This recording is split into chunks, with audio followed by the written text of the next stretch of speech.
My name's Ethan, 34, a mechanic scratching out a living in Franklin, Tennessee.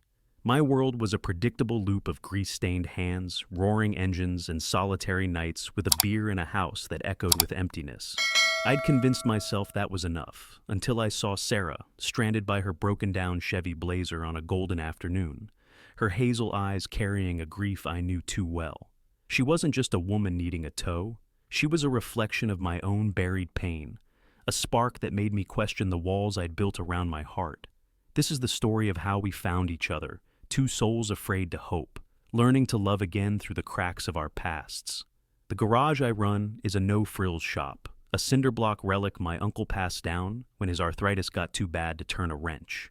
It's tucked off Main Street in Franklin, where the air hums with pine, gasoline, and the occasional twang of a country song from a passing truck.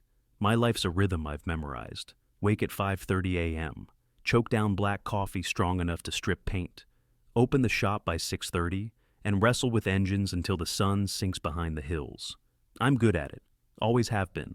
Cars are honest. They break. You fix them. No questions asked. People, though, they're a puzzle I've never cracked. 4 years ago, my marriage to Lisa unraveled. We weren't vicious, just mismatched, like a bolt jammed into the wrong thread. I'd lie awake nights, replaying our last fight, her voice sharp, mine hollow, wondering if I was the problem, if I was built for love at all. Now, I keep my head down, let the work drown out the questions. The garage is my sanctuary, my excuse to avoid the world. Or it was. That Thursday, the sky was ablaze with orange, the kind of sunset that makes you feel like the world's holding its breath. I was driving home early, my hands still smudged with oil, my mind on nothing but a microwave dinner, when I saw her. A woman by a Chevy Blazer, hood popped, hazard lights flashing like a cry for help. She stood there, arms crossed, staring at the engine like it had personally wronged her. Something in me, maybe the mechanic, maybe something I couldn't name, made me pull over. My boots crunched on the gravel as I approached, and I called out, "Need a hand?" She turned, and I felt a jolt, like touching a live wire. Her brown hair was tied back loosely, strands escaping like they were tired of being contained. She wore a navy sweater over a faded floral dress, and her face carried a weariness that wasn't just from the moment. Her eyes, though, hazel, piercing, like they could see straight to your bones, locked onto mine, and for a second, I forgot why I'd stopped. "It just died," she said, her voice soft but steady, like she'd learned to hold herself together through worse. "Won't even turn over." I nodded, stepping to the hood, grateful for something to focus on besides her gaze. The battery was fine, cables secure, but the starter was fried. I tapped it with my wrench, a pointless habit, like knocking on a door you know is locked, and said, "Starter's shot. Needs a tow. I can take it to my shop. No charge tonight." She studied me, her eyes narrowing slightly like she was sizing up whether I was trouble. I could almost hear her thoughts. Stranded woman, strange man, empty road. Then she smiled, faint but genuine. And it was like the sun breaking through clouds. "You're not going to kidnap me, are you?" she asked, a spark of humor in her tone. I grinned, caught off guard. "Only if you've got a winning Powerball ticket stashed somewhere." She laughed, a small, clear sound that cut through the evening quiet, and I felt something shift inside me, like a gear I didn't know was stuck had finally clicked free. "All right," she said, her smile softening. "I trust you." We towed her Blazer to the garage, the old Chevy rattling behind my truck like a reluctant passenger. I told her I'd order the part, have it fixed by tomorrow. She nodded, brushing a stray hair behind her ear, a gesture that felt oddly intimate. "I'm Sarah," she said, her voice carrying a warmth that made my name feel heavier. "Live a few blocks from here." I offered to drive her home, instinct or maybe just an excuse to keep her close a little longer. She hesitated, her fingers tightening on her purse strap, then said, "Would you like to come in for tea?" Just to say thanks. The invitation hit me like a curveball. I'm not the guy who gets asked into houses by strangers. My life's the garage, my couch, the flicker of a TV screen. But her voice, gentle and sure, pulled at something deep, something I'd buried under years of routine. "Sure," I said, ignoring the voice in my head, screaming I was wading into waters I couldn't nestled behind a garden gone half wild with daisies and lavender. The porch creaked under my boots, and a wind chime tinkled softly in the breeze. Inside, it smelled of old books, herbs, and something faintly sweet, like home but not mine. Bookshelves lined the walls, stuffed with dog-eared paperbacks, Steinbeck, Morrison, a worn copy of To Kill a Mockingbird. Framed photos hung above a fireplace. Sarah younger, laughing, next to a man with a kind smile and crinkles around his eyes. Her husband, I guessed, though I didn't ask. She handed me a mug of chamomile tea, the steam curling between us as we sat in her living room, her on the couch, me in an armchair that creaked under my weight. "You're the mechanic on Main, right?"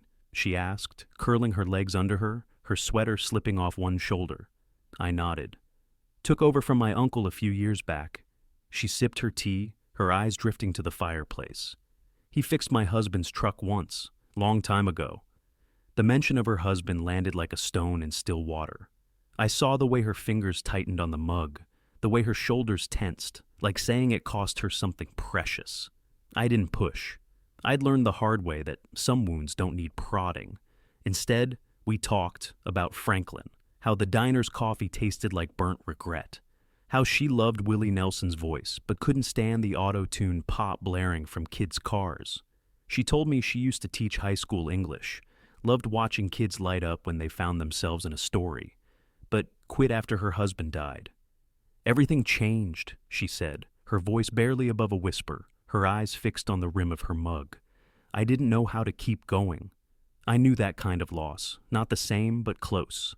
I told her about my dad, gone from a stroke when I was 25, how the garage became my way of holding on to him, how sometimes I still heard his laugh and the clank of tools. She listened, really listened, her eyes never leaving mine, and it was like she was seeing me, not the mechanic, not the divorced guy, but me. It was the kind of conversation you don't realize you've been starving for until it's happening. When I stood to leave, the air felt heavier, charged with something unspoken. She walked me to the door, her bare feet soft on the hardwood, the hem of her dress brushing her knees. "Thanks for stopping," she said, her eyes holding mine longer than necessary, like she was searching for something she wasn't ready to name. "It meant more than you think." I nodded, my throat tight. "Glad I could help." Driving home, her voice looped in my head, her smile burned into my mind. Sarah wasn't just a stranded driver. She was a question I didn't know how to answer, a feeling I hadn't let myself feel since Lisa walked out. I lay in bed that night, staring at the ceiling, my chest tight with a mix of hope and fear. What was I doing? I was a guy who fixed things, cars, not hearts. But Sarah, she was waking something in me, and I wasn't sure I could stop it. Morning came, and I threw myself into work, hoping the rhythm of bolts and oil would quiet my head. The new starter for Sarah's Blazer arrived by 9 a.m., and I had her car purring by 10. I left her a voicemail, keeping it short, professional. "Car's ready whenever you are." But I couldn't shake her. Those hazel eyes, that laugh, the way she'd said her husband's name, like it was a wound she was still tending. Around noon, the shop bell jingled, a sharp chime that pulled me out from under a Ford's undercarriage. I wiped my hands on a rag, my heart already picking up. And there she was, Sarah in a white blouse and jeans, her hair up in a messy bun, a few strands framing her face. She looked different, less weighed down, like she'd slept for the first time in weeks. Her smile hit me like sunlight through a cracked window, warm and unexpected. "Hey," she said, stepping inside, her voice light but with an edge of something deeper. "Hope I'm not interrupting." "Not at all," I said, tossing the rag on the workbench, trying to keep my cool. "Your car's good to go." She raised her eyebrows, a playful glint in her eyes. "Already? You're fast." I shrugged, leaning against the bench, my pulse louder than the shop's radio. "Skipped breakfast. Had to earn that tea." She laughed, and damn, that sound. It was like a song I didn't know I needed. She glanced around the shop, her fingers brushing the edge of a toolbox, a nervous habit I was starting to recognize. "You always work alone?" she asked, her voice softer now. I nodded. "Used to have a guy, but he took off for a job in Nashville." She looked at the Blazer, then back at me, her eyes steady. I handed her the invoice, so parts and a sliver of labor. I could have charged more, but something about her made me want to play fair, to be the guy she could trust.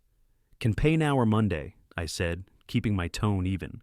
She pulled out her phone, then paused, her eyes searching mine like she was looking for something beyond the numbers. You always this generous?" Her voice was low, almost teasing, but there was weight behind it. I leaned back, my heart thudding. "Only when I like the company."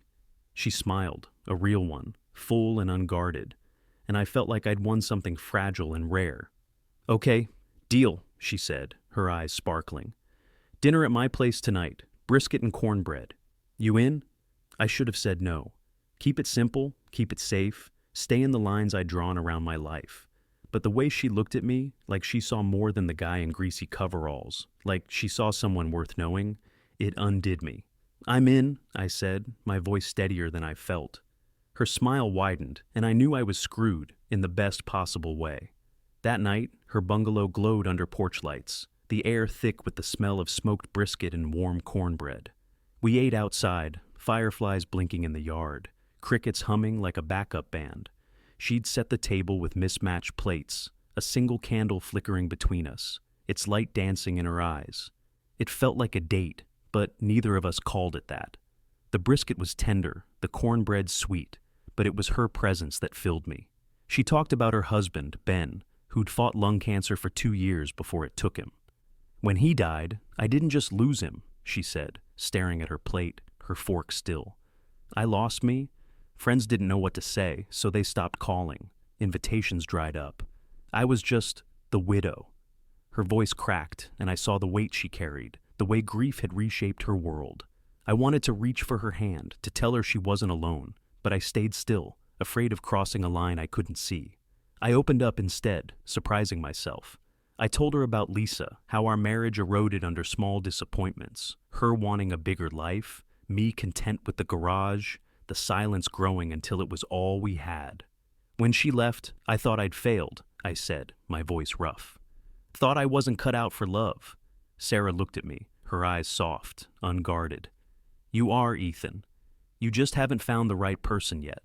Her words hit like a punch, stirring something I'd buried under years of self-doubt.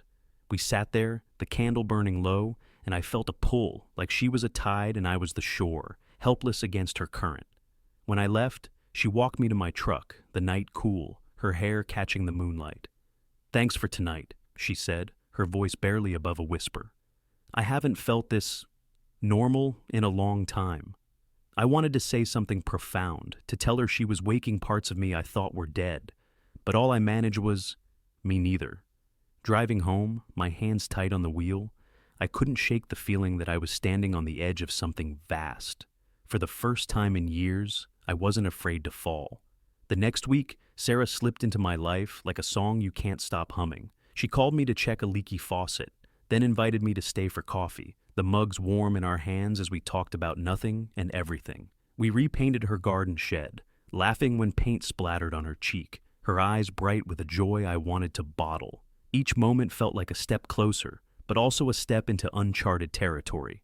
I'd catch myself watching her, how she tucked her hair behind her ear, how her voice softened when she talked about books, how her laugh made the world feel lighter. But doubt crept in, cold and sharp. Was I reading too much into this? Was she just lonely, and I was the guy who happened to show up? I'd been burned before, let hope build only to watch it crash. I didn't know if I could survive that again. The town didn't help. Franklin's small, the kind of place where secrets don't stay secret. I stopped by the bakery for a loaf, and Ms. Linda, the owner, fixed me with a stare that could curdle milk. "Heard you're spending time at Sarah Thompson's?" she said, her voice dripping with judgment. "She's only been widowed 3 years. Don't you think it's soon?" I muttered something about just helping out, but her words burrowed deep. 3 years. Was that too soon? Was I pushing Sarah into something she wasn't ready for? Was I setting us both up for heartbreak? That night, I sat on my couch, a beer sweating in my hand, replaying every moment with her.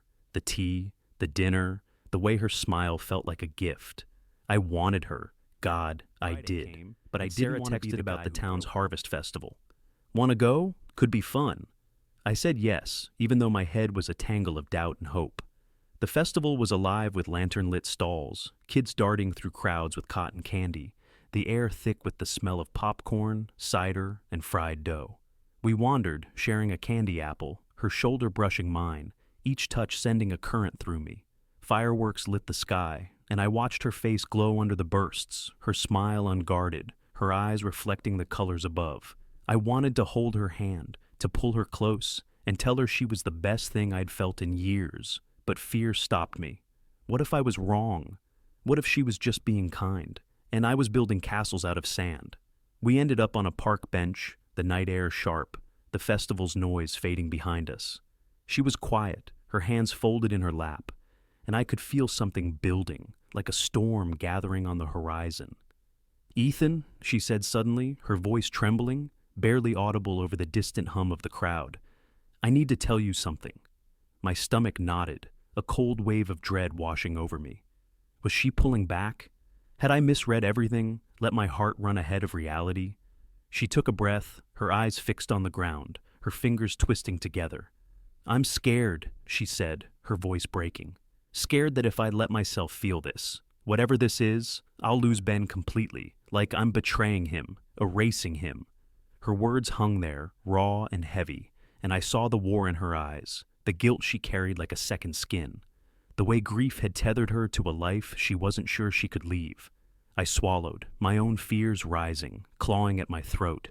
I'd spent years convincing myself I was fine alone, that love was a risk I couldn't afford. But Sarah, she was undoing me, piece by piece. "Sarah," I said, my voice rough, "I'm scared too. My marriage, it didn't just fail, it made me think I'm no good at this, at love. I've spent years telling myself I don't need it, that I'm better off alone. But when I'm with you—" I paused, searching for words to match the ache in my chest. "I feel like I could be someone better, someone who's enough." She looked at me, tears glinting in her eyes, and something shifted, like a door creaking open after years of being locked. "I don't feel like a widow with you," she said, her voice steadier now, though her hands still trembled. "I feel like me, like Sarah, and I'm tired of being afraid. I'm tired of living in the past, of letting grief define me. I want to live, Ethan, with you, if you'll have me." Her words cracked me open, tore through every wall I'd built. I'd spent so long running from hope, from the chance of being hurt again. But here she was, offering me something real, something worth the risk. "I want that too," I said, my voice thick with emotion. "I want you. I want us." She smiled, a tear slipping down her cheek, and we leaned in, the space between us shrinking until it was gone. Our lips met, soft at first, tentative, then sure, like we were both realizing this was where we belonged. It wasn't a movie kiss, no swelling music or grand gestures, just two people finding each other in the dark, her warmth grounding me, her breath a promise. Her hands found mine, her fingers lacing through my own. And for the first time in years, I felt whole, like the pieces of me I'd thought were broken were finally fitting together. We didn't rush after that night. We took it slow, letting the newness of us settle like dust after a storm. We walked along the Harpeth River, her hand in mine, talking about books, music, the way the world felt different now. We fixed her garden, planting marigolds under a spring sky, dirt smudging our hands as we laughed, her eyes bright with a joy that made my chest ache. But the town kept whispering. At the diner, I overheard two women muttering about that widow Thompson and the mechanic, their voices sharp with judgment. I brushed it off, but it stung, like a splinter I couldn't dig out. Sarah noticed too. One night, over coffee at her place, she sighed, her mug cradled in her hands. "People think I'm moving on too fast," she said, her voice low. "Like I'm supposed to stay frozen forever, wearing Ben's memory like a shroud." I reached for her hand, my thumb brushing her knuckles. "They don't know you," I said. "You're not betraying Ben, but I saw the doubt in her eyes, the way grief still tugged at her, a tide she couldn't fully escape. I wanted to fix it, to make her see what I saw, a woman stronger than she knew, deserving of every happiness, every chance at a new beginning." A week later, we sat in my kitchen, morning light spilling through the window, coffee steaming between us. She was quiet, stirring her mug, her brow furrowed like she was wrestling with something heavy. Then she looked up, her eyes clear, resolute. "I'm thinking of selling my house," she said, her voice steady but soft. "It's full of memories, good and bad. Ben's everywhere, in the walls, the furniture, the garden. I love him, always will. But I need a fresh start, somewhere new. Maybe closer to you." My heart leapt, a mix of joy and fear. "What do you think?" she asked, her fingers tightening around her mug, her eyes searching mine. I reached for her hand, my thumb tracing the lines of her knuckles, grounding myself in her warmth. "I think we'll find a place that's ours," I said, my voice thick. "A place where we can build something new, together." She smiled, and I saw it. The future, not just a vague hope, but something tangible, something we could touch. We weren't running from our pasts anymore. We were stepping forward, hand in hand, ready to face whatever came. Our story isn't a fairy tale, not by a long shot. We still have days where doubt creeps in, where Ben's shadow feels too close, where my old failures whisper, "I'll mess this up." But Sarah's my anchor, her strength a light I didn't know I needed. And I hope I'm hers. She's taught me that love isn't about being perfect. It's about showing up, even when you're scared, even when the world's watching with narrowed eyes. It's about choosing each other, day after day, through the mess and the beauty.